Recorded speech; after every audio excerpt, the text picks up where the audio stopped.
প্রিয় বন্ধুরা, প্রীতি, শুভেচ্ছা এবং সালাম নেবেন। পবিত্র রমজান মাসের আমরা শেষের দিকে চলে আসছি। সামনে ঈদ। কাল একটি দীর্ঘ রাত কাটিয়েছি। আজকে সকালে এই ঠিকমতো কাজ টাজগুলো করতে পারিনি, একটু সংক্ষিপ্ত ঘুম নিয়েছি। তো বাংলাদেশ একটা পরিবর্তনের একদম দ্বার প্রান্তে দাঁড়িয়ে আছে। কি ঘটবে কি ঘটবে না এখন আর এটি আমাদের এই দূরের অস্ট্রেলিয়া থেকে বলার প্রয়োজন নেই। এখন যা কিছু ঘটবে আপনাদের চোখের সামনেই ঘটবে, আপনারা দেখবেন। আমি একটা এই ছোট্ট ভিডিওটি করছি একটা জরুরি বার্তা দেওয়ার জন্য, বিশেষ করে যারা রাজনৈতিক কর্মী রয়েছেন, রাজপথের কর্মী রয়েছেন, বিশেষ করে যারা আওয়ামী লীগের নেতাকর্মী রয়েছেন, তাদের প্রতি অনুরোধ রইল যে আপনারা গত ৮ মাস অনেক কষ্ট করেছেন, অনেক নির্যাতন সহ্য করেছেন, অনেকেই নিজের বাড়িতে থাকতে পারেননি, অনেকেই এখনো জেলে আছেন, অনেকে জেলে গিয়েছেন, জামিন নিয়েছেন, আদালতে হাজিরা দিচ্ছেন।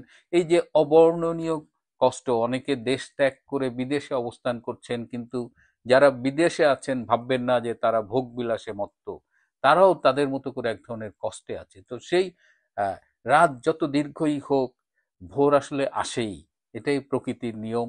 রাজনীতিতে উত্থান পতন থাকে। আওয়ামী লীগের সকল নেতাকর্মী বা এই ধারার সকল নেতাকর্মী অনুসারীদের কাছে একটা ছোট্ট অনুরোধ জানাচ্ছি যে দেশের এই ক্রুশিয়াল মোমেন্টে আপনারা প্রথমত হলো যে যেখানে আছেন নিরাপদে থাকবেন, নিজের নিরাপত্তাটা নিশ্চিত করবেন। আনন্দ বা আবেগের আতিশয্যে এমন কিছু করবেন না যেটা হিতে বিপরীত হয়ে যায়। আপনারা খুব সতর্ক থাকবেন। মনে রাখবেন যে বাংলাদেশকে যারা গত ৮টি মাস আক্রমণ করেছিল, এই যে জঙ্গি গ্রুপ, তারা কিন্তু যে কোনো পরাজয় সহজে মেনে নেবে না। সুতরাং তাদের পক্ষ থেকে একটা পাল্টা আঘাত আসতে পারে। সুতরাং আমাদের ভুলের কারণে, আমাদের হঠকারিতার কারণে যেন কোনো কিছু হাতছাড়া না হয়ে যায়, বাংলাদেশ যেন আবার বিপদে না পড়ে।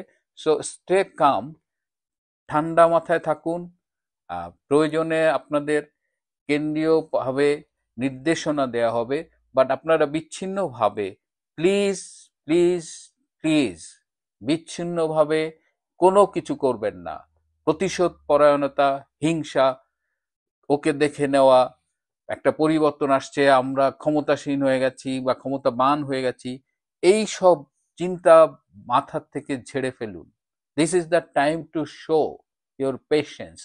আমরা অনেক কষ্ট করেছি ঠিকই, কিন্তু এটাও তো সময়ের সাথে সাথে প্রমাণিত হয়েছে যে বাংলাদেশ আওয়ামী লীগের বাইরে বাংলাদেশকে ধারণ করবার মতো রাজনৈতিক সংগঠন বাংলাদেশে খুব বেশি নেই। বরং এসব জামাত, শিবির, ডক্টর ইউনূস, তারা দেখেছেন যে জঙ্গিবাদকে কিভাবে ধারণ করে এবং বাংলাদেশকে কিভাবে আফগানিস্তান করার সব আয়োজন চূড়ান্ত করে ফেলেছিল।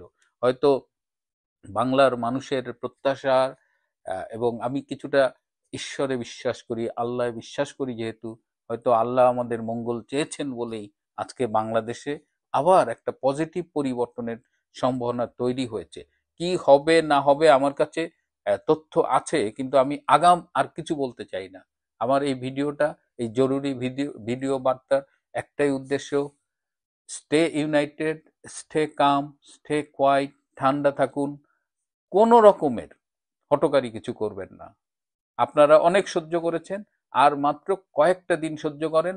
আমাদের প্রাণপ্রিয় নেত্রী, জননেত্রী শেখ হাসিনা সময় মতো আপনাদের নির্দেশনা দেবে। এটুকুই বলছি, প্লিজ একটু ধৈর্য ধরেন। আমরা আমাদের রাজনীতির অতীতে দেখেছি যে এই সব মুহূর্তে কিন্তু সামান্য ভুলেও অনেক বেশি মাসুল দিতে হয়। আমাদের মাসুল দেওয়া মানে, আওয়ামী লীগের মাসুল দেওয়া মানে আলটিমেটলি বাংলাদেশকে মাসুল দিতে হয়, বাংলাদেশ ক্ষতিগ্রস্ত হয়। সুতরাং একটু ধৈর্য ধরুন। আপনারা হয়তো আজকের মধ্যেও কোনো খবর পেয়ে যেতে পারেন, অথবা এ মাসের মধ্যেই কোনো খবর পেতে পারেন। যে খবরই হোক, it won't be too late. It's important to remain alert, সতর্ক থাকেন, ধৈর্য ধরেন। এমন কিছু আমরা করব না যাতে মানুষ বিরক্ত হয়, কিংবা আমরা আমাদের আরেকটা ভুল করে ফেলি। কারণ আবেগের মুহূর্তে, অতি উৎসাহের মুহূর্তে অনেক কিছু আমরা করে ফেলি যেটা কাঙ্ক্ষিত নয় এবং আমাদের জন্য ক্ষতি বয়ে আনে। আজ এ পর্যন্তই। ভালো থাকবেন, সুস্থ থাকবেন। তার চেয়েও জরুরি হলো নিরাপদে থাকবেন। রাত যতই দীর্ঘ হোক, ভোর আসলে আসেই। সবাইকে অনেক ধন্যবাদ।